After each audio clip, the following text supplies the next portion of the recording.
Ang buhay natin dapat, huwag natin isipin yung pera-pera kung magkano pera mo. Ang kailangan natin maalala, gano'ng karaming tao matutulungan natin. At kung paano gumaang ang buhay ng mga taong makakasama natin.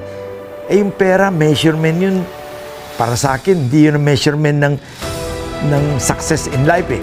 Ang success in life, measurement is, oh, ang saya mo kasi, ako, natulungan ko yung mga kaibigan niya, nagkatrabaho na mabuti.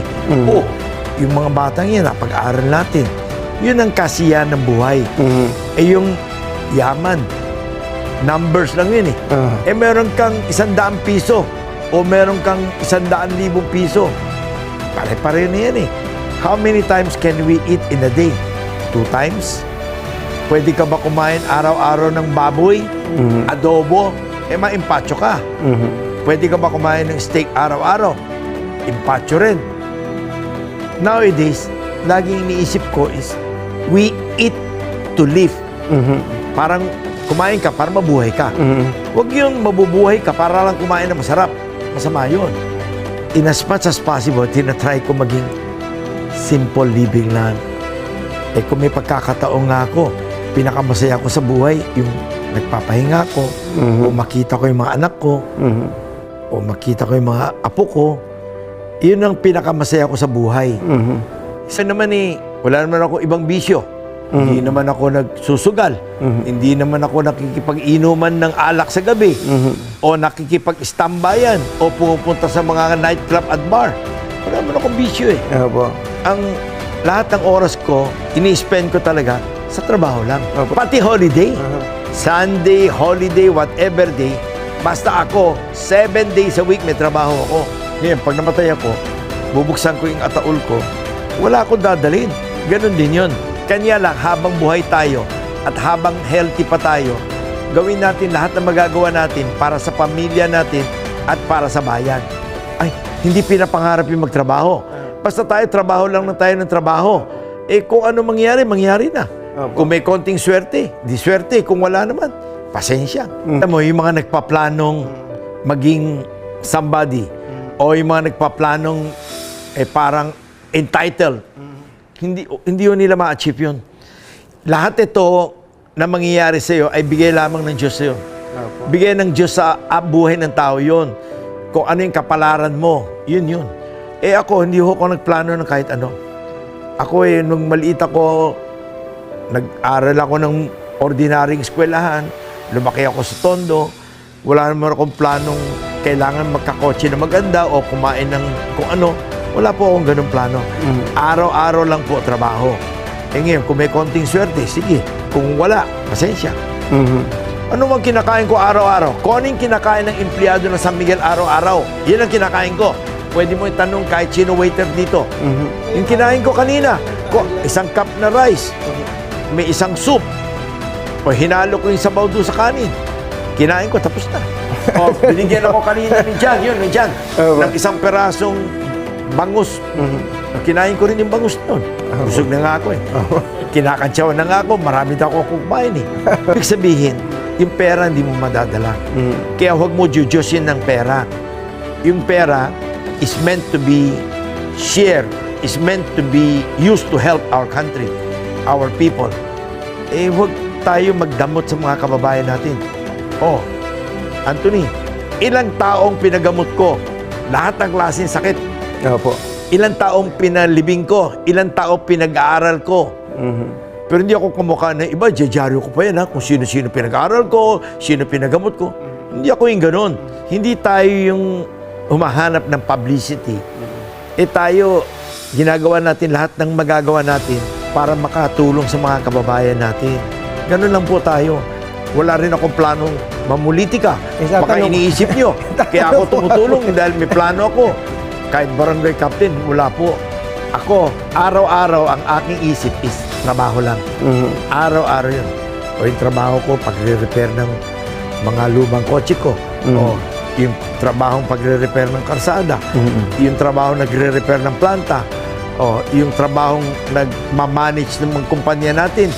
Kung ano kailangan bilhin na materials, o kung ano yung ibebentang produkto, o paano iayusin yung marketing scheme ng mga consumer products natin, araw-araw trabaho lang.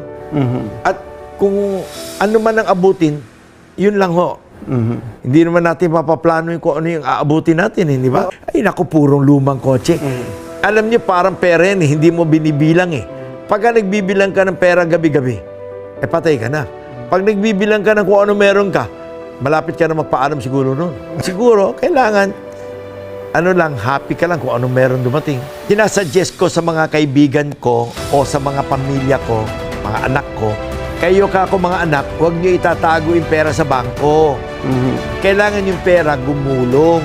Invest mo yung pera para maraming magkaroon ng trabaho, para magkaroon ng maraming negosyo at umunlad ang bayan natin.